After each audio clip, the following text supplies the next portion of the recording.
श्रीमंदिर महाराज के आश्रम में सभी के सानिध्य में श्रीमद् भागवत कथा महापुराण प्रारंभ होने के लिए जारी है। ये अनुष्ठान 7 दिन चलने वाला होता है। भागवत कथा सर्वोत्तम वेद रूपी पका हुआ फल है।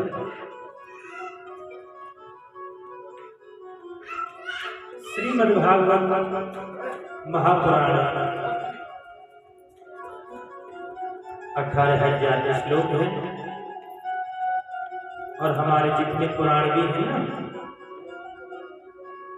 भागवत महापुराण सबसे ज्यादा पुण्य प्राप्त कराने वाला होता है एवं मुक्ति प्रदान हेतु उपाय श्रीमद् भागवत कथा ही है।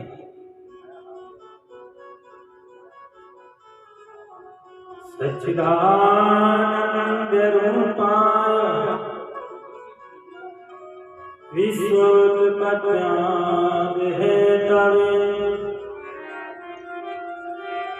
तापत्रय विनाशाय श्री कृष्णाय वयं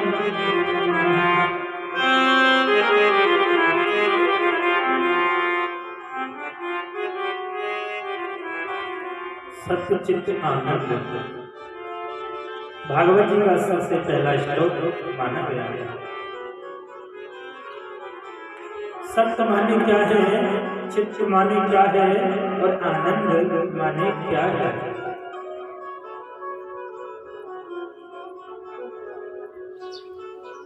सत्य माने दिखाई देना, चित्त माने मौन रहना और आनंद माने अप्रगट। मान के चलो सूर्य भगवान है, हमको आंखों से दिखाई दे रहे हैं। मौन माने एकदम शांत रहना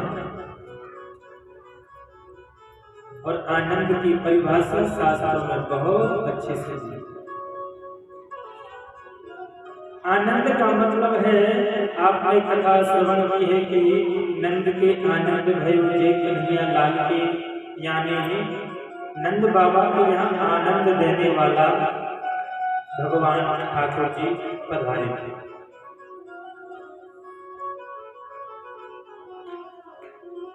आनंद का आप कुछ उल्टा नहीं कर सकते। संसार के जितने भी साधन हैं हर चीज का उल्टा हो जाता है, लेकिन आनंद का उल्टा कुछ भी नहीं हो सकता,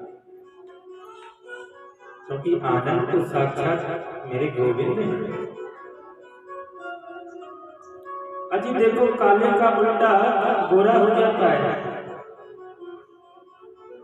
विद्वान का उल्टा मूर्ख हो जाता है, रात्रि का उल्टा दिन हो जाता है, ऊपर का उल्टा नीचे हो जाता है, लेकिन आनंद का कुछ उल्टा हो नहीं सकता।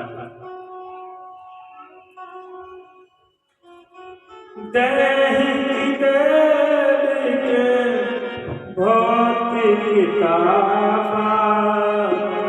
राम राम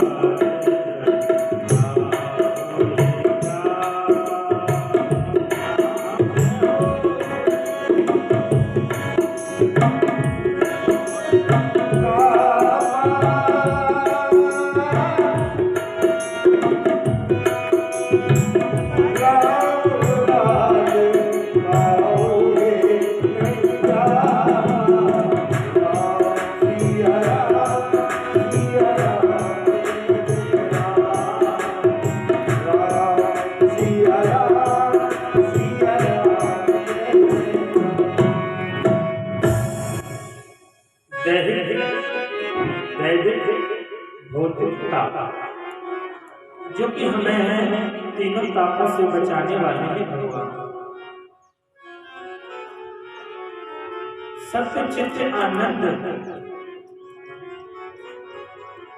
विश्वोत्पत्त्यादि हेतवे तापत्रय विनाशाय श्री कृष्णाय वयं नमः। हम सभी भगवान श्री कृष्ण के चरणों में वंदन करते हैं और प्रणाम करते हैं। बोलिए कृष्ण कन्हैया जय हो। नैन से सूत मासी जन्मासी पिता सोनक को अपनी कंबया तथा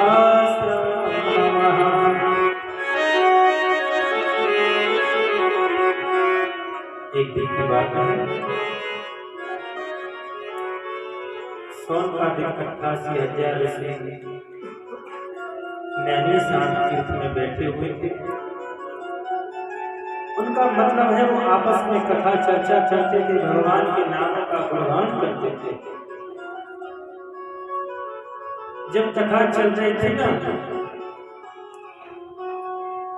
तो उनके बीच में श्री सूत जी महाराज पधारे। बोलिए श्री सूत जी महाराज जय हो। श्री सूत जी महाराज को देख करके सभी खड़े हो गए, प्रणाम किया। आइए महाराज, स्वागत है, विराजिए। सूत जी महाराज को देख करके सभी किसी गदगद हो गए। श्री सूत जी महाराज जी को एक बड़े से आसन पर बिठा दिया और कहा, महाराज आप हमें कोई कथा श्रवण कराइए ना। ज्ञानी थे सूत जी महाराज, बहुत ज्ञानी थे, विवेकी थे, भगवान भक्त थे। आज सूत जी महाराज अपने आसन पर बैठ गए। शुक्लांबरधरं देव शशिवर्णं चतुर्भुजं प्रसन्नवदनं ध्यातो सर्वविघ्नोपशान्तये।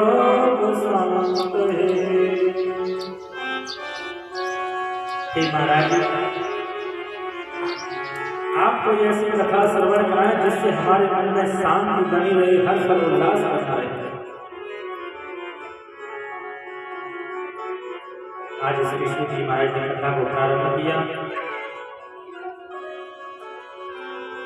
गणेश जी महाराज का नाम लिया, आदि देवी देवताओं का नाम लिया, गुरु जी के लिए वंदन किया, माँ सरस्वती के लिए वंदन किया, माता पिता के चरणों में वंदन किया, कुल देवता, ग्राम देवता, इष्ट देवता, क्षेत्रपाल देवता आदि के लिए प्रणाम किया और सभी को कथा सुनाना प्रारंभ किया। वक्रतुंड महाकाय सूर्यकोटि समप्रभः निर्विघ्नं कुरु मे देव सर्वकार्येषु सर्वदा। श्री सूत जी महाराज कहते, ऋषियों, मैं आपको कथा श्रवण करा रहा हूं, कृपया करके ध्यान से सुनिए। एक समय की बात है, नारद जी पृथ्वी लोक पर आए।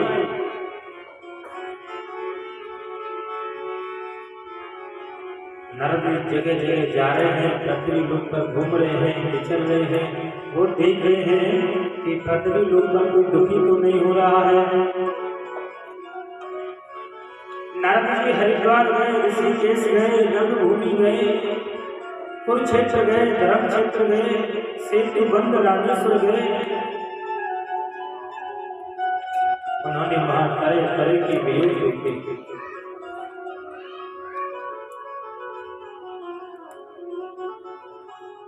नारद जी महाराज ने पृथ्वी पर आकर के देखा, यहाँ तो बहुत ज्यादा कली का प्रभाव फैला हुआ है, लोग अधर्म कर रहे हैं, कन्याओं का क्रय विक्रय कर रहे हैं, औषधि को बेच रहे हैं, वेद पाठ नहीं हो रहा है। हाँ,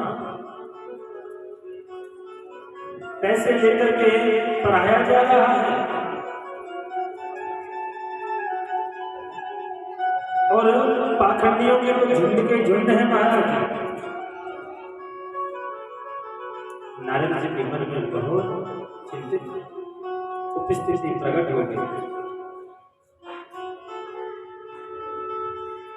जब नारद जी घूमते घूमते पूरे हिंदुस्तान में अलग अलग क्षेत्रों में उन्होंने देखा कि सीधा वृंदावन पहुंच गए। नारद जी ने वृंदावन में तो बहुत अलौकिक घटना देखी। क्या देखा नारद जी ने वृंदावन में? एक देवी, स्त्री रूपी देवी, जिसकी तरुण अवस्था है, जमुना जी के घाट पर अपने पैरों पर दो वृद्ध अचेत अवस्था में दो पुरुष पड़े हुए महाराज। उनके बाल बगले के समान सफेद हो गए, शरीर बिल्कुल जर्जर हो गया, हड्डियां हड्डियां दिखाई दे रही है महाराज। अब वो बेचारी स्त्री उन दोनों पुरुषों को बार बार जगाती है, हिलाती है, खड़े हो जाओ, खड़े हो जाओ, लेकिन वो तो नहीं जागते हैं। गंगा, जमुना, सरस्वती, नर्मदा, कावेरी, सरजू आदि नदी उस देवी की हवा कर रही है, पंखे से सांत्वना दे रही है देवी। ये जब सब कौतूहल देख करके नारद जी का वहां जाने का मन तो नहीं था, लेकिन उस स्त्री ने नारद जी को देख लिया और जैसे ही देखा ना, प्रणाम किया, इशारा किया, महाराज कुछ पल के लिए आप यहाँ ठहर जाओ। भो भो साधु नामान यस्य त्वं दर्शनं मम प्रसन्ना।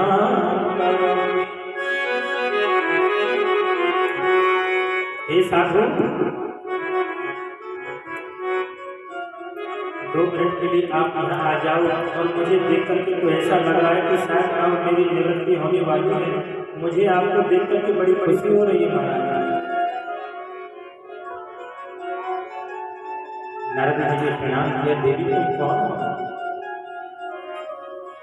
और ये जो अचेत अवस्था में 2 वृद्ध पुरुष पड़े, ये कौन है? और जब तुम्हारे पास में स्त्रियां बैठी हुई है, पंखा झल रही है, ये कौन है देवी? कृपया करके मुझे बताओ। वो स्त्री कहने लगी, अहम भक्ति नाम मम पुत्र ज्ञान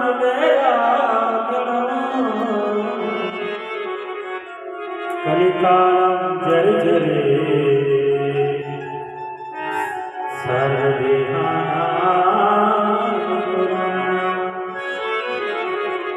महाराज, मेरा नाम भक्ति है और जो ये अचेत अवस्था में 2 पुत्र पड़े हुए ना मेरी गोदी में, ये दोनों मेरे पुत्र हैं, ज्ञान और वैराग्य।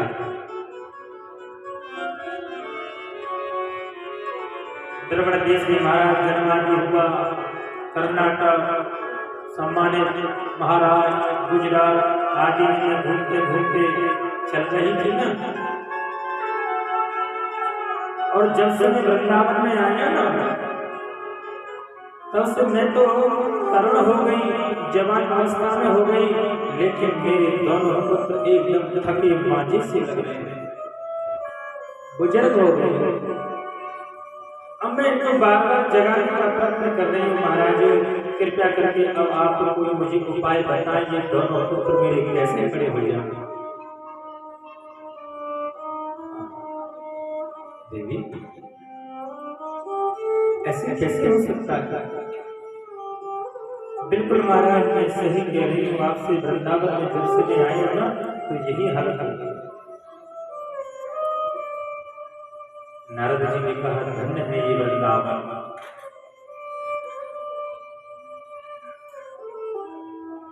धन्य है वृंदावन की भूमि। वृंदावन के वृक्ष को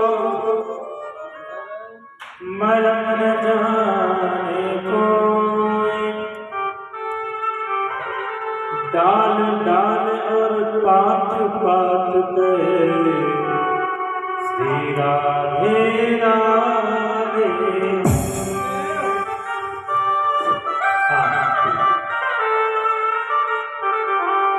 महाराज वृंदावन एक भगवान का हृदय है। वृंदावन तीर्थों में नहीं आया माता, वे भगवान का साक्षात हृदय है। गोलोक धाम है वृंदावन का, जहाँ मेरे गोपाल ने जन्म लिया, राधा रानी ने जन्म लिया, सभी संतों ने वहाँ जन्म लिया, गोपी गोपिकाओं ने जन्म लिया, सबने जन्म लिया है वृंदावन। बड़े बड़े संत बड़े महात्मा, अगर आप वृंदावन कभी जाओ ना तो वहाँ तुलसी के पेड़ को या किसी अन्य पेड़ के पास खड़े हो जाना, कान लगा के ऐसे ध्यान से, तो हर वृक्ष के करते करते में से राधे राधे राधे ऐसी आवाज आती है।